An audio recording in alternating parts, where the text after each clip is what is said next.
All right, looks like we are live. All good. It is now 9 p.m. Eastern time. Welcome, everybody. Good to see a number of you start popping on here. Hey, Kevin Buckman, how are you doing? Good. How you doing, Andrew? Very good. I see you're back in Greensboro now, and here you're heading out to Chinese boot camp tomorrow. Yep, Las Vegas. Going to be a very exciting next couple of weeks for us. Mhm. very much, very much. Well, everybody, welcome to our very quick session as we celebrate a few achievers of the What Are You Going to Do with the Dash Challenge. As you know, we've been doing these weekly where we've been picking out several achievers of the challenge. It's not an easy challenge, but these people have proven to come in and perform above and beyond.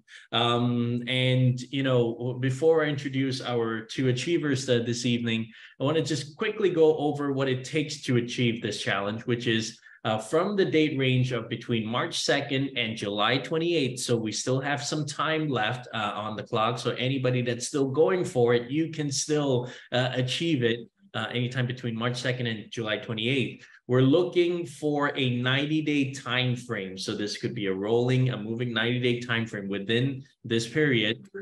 The criteria are to purchase 3 tickets to the next major event, to personally sponsor 3 qualified unfranchised owners who are set up on auto ship. And you want to make sure we do set them up on auto ship because we can place volume on those unfranchised owners as they're launching their businesses. We want to be able to create 3,000 BV from personal use, as well as 300 IBV from personal use, and this will follow the criteria of your market. So for us in Canada, the MUFO criteria for IBV is 275. So it'll be 275 for our Canadian unfranchised owners, and the same with following your market as well with all of the other markets, all the other countries. Now, we also want to listen to or watch at least one JR audio or video each week.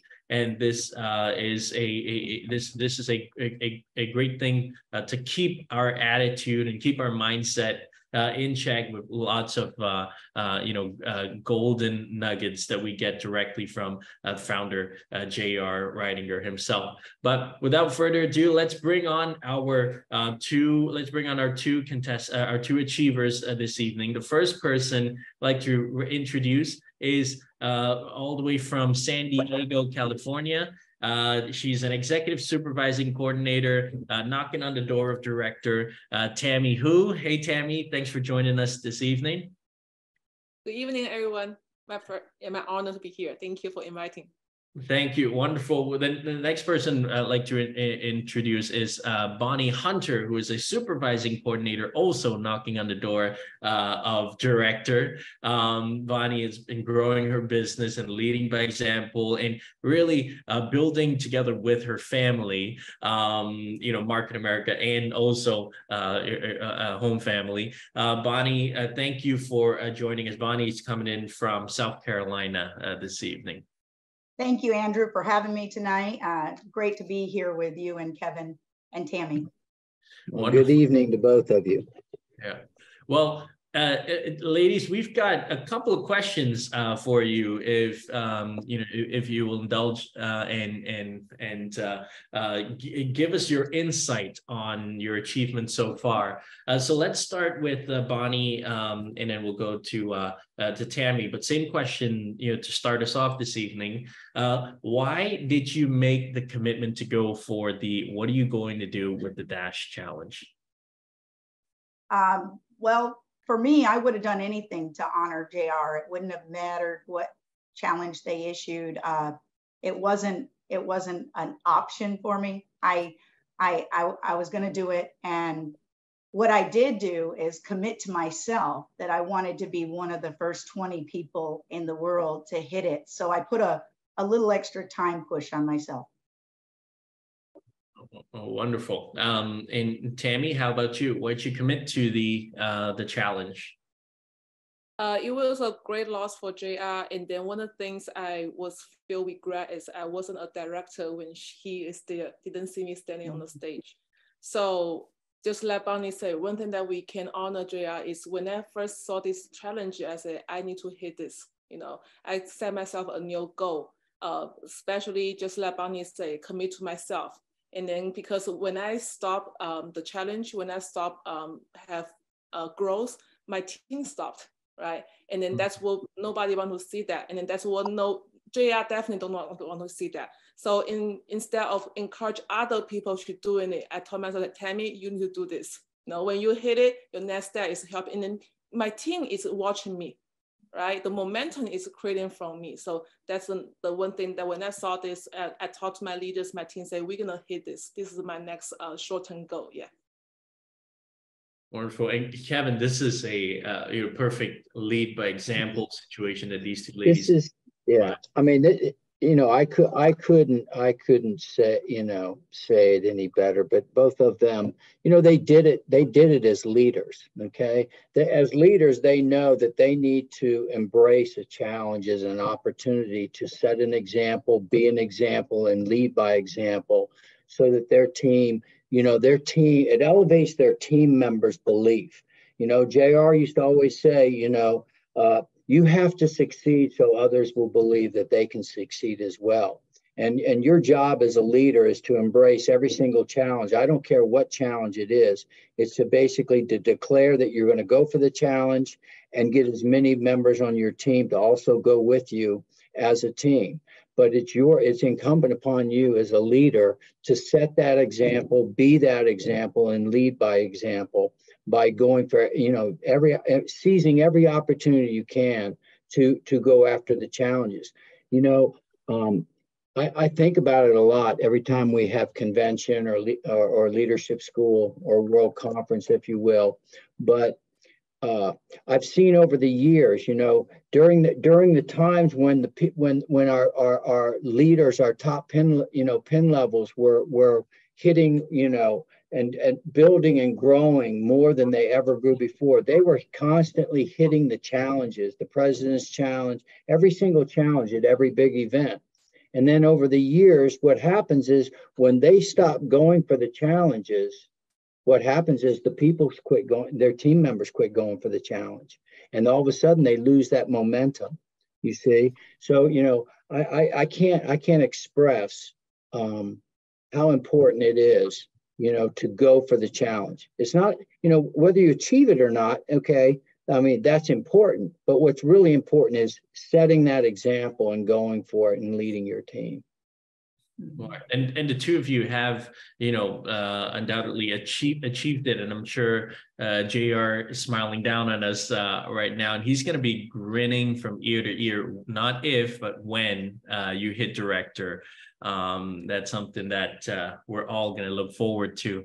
But, achieving a challenge comes with its sets of challenges. That's why it's called a challenge.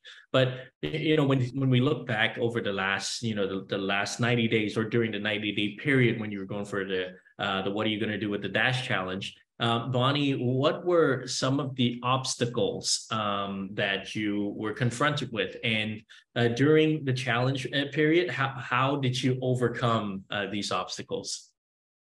Well, time was a big obstacle.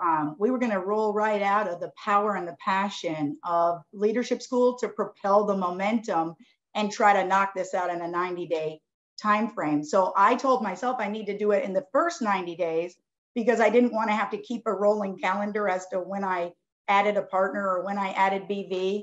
And so then, as JR used to say all the time, it was all about measure, monitor, adjust, and control, right? Look at the RPAs daily, the IBB, the BB, and the partners and where they were at. And so I had made a personal commitment while I was at leadership school. I was so inspired by Lauren's passion and the way she rolled out honoring JR and all the magic moments that were brought up through Andrew and all the videos, that I had already decided that I was going to help 6 new partners, or 6 of our partners, hit new pin levels of master, EC or master or above before icon. And so as I broke this down, I made sure that they were integrated in that plan. And I have to say that in April, I was so excited to have a new master in a remote area of Vermont because she happens to be my mom. And my mother would not have gone and done all the challenges, like Kevin just said, if she didn't see me do the local challenges and then the district challenges and the regional challenges. And now my mother is challenging her way up to master. That's a check with a comma in it. And she's also helped somebody on her team at the same time in the same small town area hit EC. And I mean, those are RPAs that didn't show up on this challenge, but it's always such a blessing that our business plan allows our success to be shared success. That's incredible. Thanks for sharing that. How about you, Tammy? Same question. What were some of the obstacles that you came across during this challenge period, and how to overcome them? The biggest obstacle is myself. When you're doing this business for a while and then especially achieve a little bit your level, and the past couple of years is not easy for me because my family, I lost 4 my family members in 6 months. So when I want to say, okay, I need to do it, and then I want to get back. But my biggest is how, even though I know this is my goal, but still that initiative action. So that was, so I was looking for help. And then how I overcome it, I really have to thank you to Mr. Jim Winkler. He called me, said, Tammy, I'm coming to San Diego. And then I said, oh my God, that's a pressure. But now I think that is a good pressure, right? When a big leader like that coming down and then say, let's do something. So when he come, I have a personal talk with him. I cry in front of him.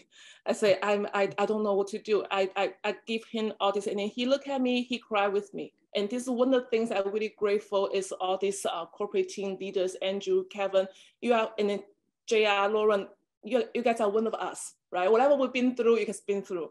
So when I talk to him, he treat me really like a family member, say, Tammy, it all starts from home to home. Okay, you need to build home event. I say, we have UBP. We can have partners bring guests to UBP. But they are different, okay? UBP start from HBPs.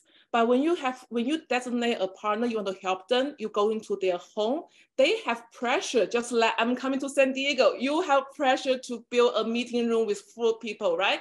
So if you say UBP, they don't have a pressure. They say, oh, today Tammy will bring a guest. Andrew, you bring guests. Me, if I have guests, I can bring. But if I don't, I just come to support. But if you go into the homes, they have pressure to say, I need to make this phone call. So that's one big, I've been in the business for 9 years. I heard all this, but that's what JR said, you need to keep going to the meeting, keep in the system. And then one thing, 7 people, 7 different ways, you have finally get it, right? So that light bulb, okay, home meeting, that's one thing I didn't really duplicate it. So, and then from that, we went to the home meetings that I talked to my leaders and also designate some partner that really want to build a business, especially our partner in Los Angeles. I drove one way 2.5 hours. So I told them that you have your HBPs. So forward back, that's happened 4 weeks. I went to 10 appointments and HBPs. So let's see the outcome is 10 appointments, 7 new partners start the business because we start these home meetings, right? And then also 4 new partners achieved the Mass UFO this quarter, and then 1 new coordinators. We all say we want to become director, but you create coordinators. Most important is myself. My energy is back. My momentum is back. During this time, I sponsor 3 partners because I overcome myself. So the biggest obstacle is, and then so if we, my tip is talk to your senior partner. They are there for you. And then we all want everybody to succeed. And then that's how I overcome it and then achieve. That's not myself. And then most important is my team seeing me doing it. They start going to the homes. They start calling their guests, say, hey, let's build a home party, a home event or a product event, right? So I think this is what I learned from these past 4 weeks. And then that's actually, I didn't achieve in 90 days, 4 weeks. Sometimes just that momentum coming on, you cannot stop. Yeah, thank you. Oh, great. That is incredible. The both of you, like from overcoming these challenges and these obstacles, a result is new levels being created in your organizations. And, you know, that's just the best feeling. Kevin, what do you have? I mean, I think Tammy and Bonnie both hit it. I mean, you know, the growth comes from your growth. I don't care what it is, whether you're exercising, you know, breaking a bad habit, whatever it may be, your growth comes from being inconvenienced, from sacrifice, from pain, okay, and powering through. That's why they call it a challenge. They don't call it an easy peasy campaign. It's a challenge, okay? It's a stretch. And you can't grow unless you stretch yourself, unless you challenge yourself, you know, and endure and power through that inconvenience. And I think both of you, you know, you've shared that example. That's really what it's all about. You know, it all goes back to what JR used to always say: the difference between the successful person and the person who's not successful is what? The person that is successful simply did what the person that wasn't successful wasn't willing to do, or didn't do. So it all goes back to this, you know, it's all about, you know, commitment, you know, and you know, I've been saying this lately. Commitment, you know, commitment is not a word. It's an act. Commitment is an act. It's not a word. Okay. And it's about actively demonstrating, you know. It's just like when we say, look, you know, everybody needs to buy 3 tickets. Well, if you don't have your 3 tickets, you're sitting at a seminar, you're sitting at a leadership school, you're sitting at a convention. If you want to demonstrate that commitment, the first thing you will do before you come back to that seat at lunchtime is you will have your 3 tickets. That's the act. That demonstrates the commitment. Not 30 tickets, not 10 tickets, everybody just get their 3, do your part, you know, and that's really what it's all about. It's about, you know, a little bit somewhere between comfortable and nervous. That's where you want to be, you know. That's, you see, Tammy knows what I'm talking. That's where you want to be dialed in, you see. Mm-hmm. You know, you talk about tickets, Kevin, and JR always talked about building from event to event. And we are just a couple weeks away, like from Icon. And so I think I'd like to ask Bonnie and Tammy what your thoughts are on Icon. Why should you obviously have been plugging in to our major events, and you know, why, in your opinion, why should UFOs attend Icon or major events? And tell us how the major events have impacted the growth of your business. Bonnie, let's start with you. Well, why you should attend is if you don't go, you won't grow. And I would never have been successful in this business if I didn't go to the major events. And coming from an engineering background, I really didn't know the importance. I don't think people can understand what they're going to get from it until they get to it, you know? And I was very reluctant. And I fortunately had senior partners that wouldn't give up on the fact that I needed to go. And one of the things that held me back is I really didn't have the finances. I got into the business to try to get out of debt, and I didn't have the money, but I had 2 yard sales to go to my first convention. So I was like, everything that I sold, I want to buy back eventually. So I was going to get something out of that event. I was going to get all I could get out of that event. But what I got was belief. See, I got a belief in the network marketing industry that I didn't have before I went there. And then I got a belief in Market America being the biggest, the best, and you know, an element of one in that industry. We can't be compared to anybody.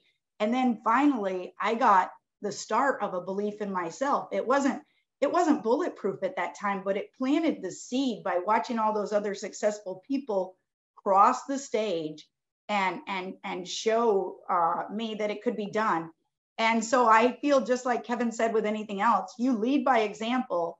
And if you really care about people, we have 70 days until convention. you will not give up. The day before convention, I will still be trying to talk somebody into going that I know can get there.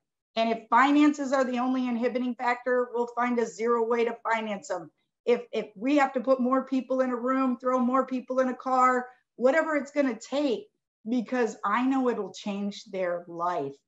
But if they don't go, they won't grow. Okay, yeah. Oh, thank you. How about you, Tammy? When I first started, when my sponsor told me, hey, you need to go to Miami, that's my first big event. I was like, why? I haven't earned money yet, right? I'm coming here to earn money. Why I need to spend money? That was me. But after a local seminar, I was watching people on recognition, talking about convention. So myself coming a background of a military. And I said, oh, you know what? In the military, you don't ask why, you just do it, right? You obey the order, you do it. And so that's how I went to my first event. And then when later on, when I leave my team, and then when people say why, I say, no, there's no why, because I was using my military mindset. I say, just go, because this is the right way. But long way, if now I think back, no matter what stage we are at, if you are first time, if you are serious, taking as a business, we will always say that if this business cost us $100,000, there's no reason you'll say, oh, I'm not going to the event, because you invest a lot of money. But JR, the company built a business for average people, but we shouldn't treat it as an average business. If you treat it as a business seriously, why not, right? We need to grow because we invest. And then secondly, if sometimes when we end up, say, Tammy, I've been there before, why I need to go again, right? My question is, have you achieved your level yet? It doesn't matter. It's the convention is how we keep going, and if we don't grow, the team doesn't grow. The third thing is sometimes some people, when they're at their level, I talk to them, your people is there. You need to be there, okay? And right. Responsibility, right? To right. me, my last convention, Lauren's speech. So my first major moment is in my first convention with JR. He brought me the hope. Wow, besides my 45-year plan, there's another way that I can design my life, right? There's a way, I have a hope. And then along the way, but last convention, Lauren hit me again. She just let Bonnie say, she taught, it's hard for her to talk the last day of JR, that detail. And then especially she said when she go to the rehab, and then everybody cried, right? They say, oh, they all lost their husband, whatever, but they are not just lost a husband, they lost the life. But Lauren said, JR leave us a legacy, And then I was like, yeah, I don't want to lose whatever I have right now, right? So the only way I want to keep it is help more people succeed. That's what I got from last convention. If I don't go, if I satisfy what I'm earning right now, maybe I'm still dying, not really building it. So this is important. Is no matter what level we are at, no matter what business achievement we have, this is a must. Yeah, that's my share. Thank you. Well said. Team and JR, you talked about JR and the lessons that he brought you. As we're throughout this challenge, we've been listening to JR's audios and videos and thinking back on when we seen him and learned from him from stage. When you think back, ladies, what is one lesson that you can share with all of us that you learned from JR that has impacted your life or your business? Bonnie? Well, since this is called the Dash Challenge, I think I really, really appreciate that point where when JR's talking about if your number's up, if the good Lord calls you tomorrow, then there's nobody that's going to die for you. So you can't let other people live for you. You can't let other people define what you can be. And before this business, I felt like I lived in a box that was defined by my education or my economics or other parameters. And through the business, I feel like that box got shattered. And now I can do what I want, where I want, when I want, with whom I want. And so that part of it, thrills me every day. You know, I got one of those deadly diagnoses since I've been in the business. And had I not had the business, had I not already stretched my mind, I would have done what a typical engineer did. And I would have, you know, written letters to people, made videos, and planned my final expenses or whatever. And instead, JR had challenged me to think that, you know, don't let anybody put you in a box. And I thank God every day that I'm still here, and to have many, many magic moments with my family and my grandchildren. And you know, we're all part of the business. We have 3 generations on the Speakers Bureau, and we're committed to what we're doing. And when I look at that, I'm thankful that that's a gift that we can then share with anybody.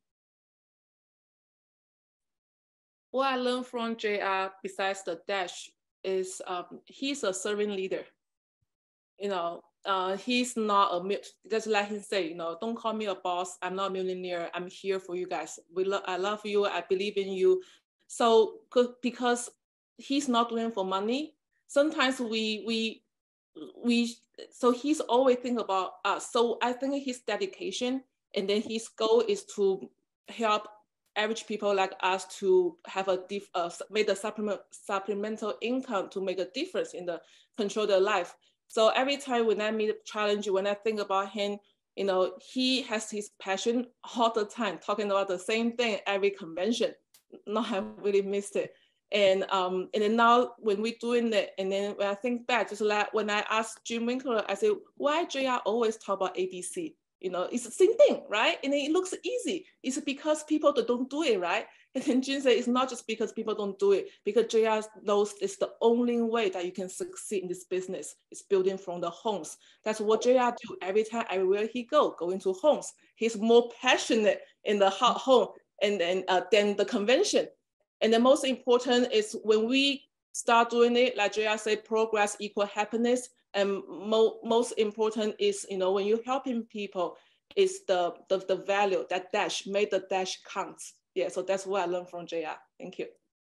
I love it. And Kevin, any closing remarks that you have? No, I just, you know, I can't emphasize enough, you know, getting yourself and getting as many members of your team to Icon 2023.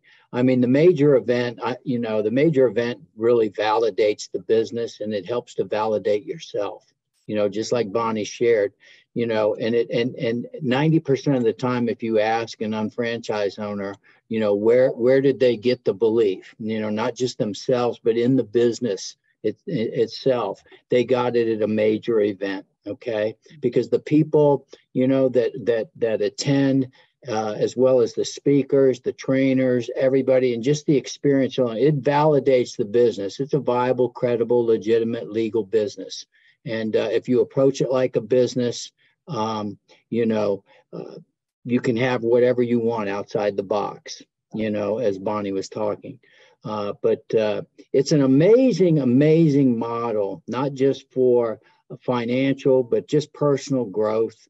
I mean, I've been doing this for 31 years. So it's amazing when I look at people the first time I saw them, recognize them, to see where they've grown over the years. It's very rewarding. You know, the money's been great. You know, I'd be disingenuous if I said it wasn't, but watching the people growth and the personal growth has been absolutely, you know, you can't put a price tag on it. And so, you know, and then that's where it all happens. You build those relationships that you'll have for a lifetime at these big events. You know, people, you know, whether they're in your line of sponsorship, cross line, up line, down line, I don't know, around the world line. But the point is, you know, the big events are exciting. So I highly encourage everybody to get as many people there. Right, like Bonnie said, right to the very end, you know, you could change somebody's life with a ticket. Bottom line, you could change somebody's life with a ticket. All right. That's it. And once again, I want to congratulate you both for achieving the What Are You Going to Do with the Dash Challenge. And we look forward to seeing you and everybody, our big Market America family, at Icon 2023. Ladies and gentlemen, this has been a powerful session, learning from two of our builders right now that are making it happen. Tammy and Bonnie, thank you so much for taking the time to be with us, and thank you, Mr. Buckman. Folks, we've got a short video for everyone. This is fresh off the press for anyone that's considering attending the event, Icon 2023. Here's a nice short video to sort of give a feel of the dash and a feel of the event. We call this piece Between the Dash. All right, hope you guys enjoyed this, and have a good night, everybody. Choose to live the life that matters. On that grave, there's a birth date and there's a death date. Between every one of those dates, there's a dash. What will matter is not what you bought, but what you built. Not what you got, but what you gave.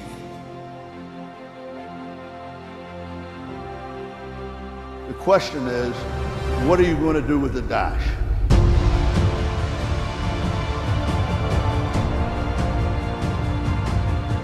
You have time to write your book. Make it an adventure.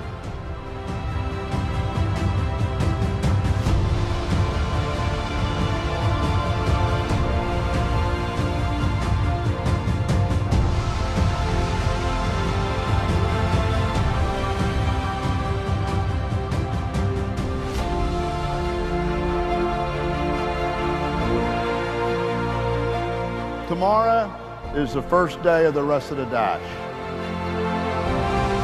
What are you going to do with the dash?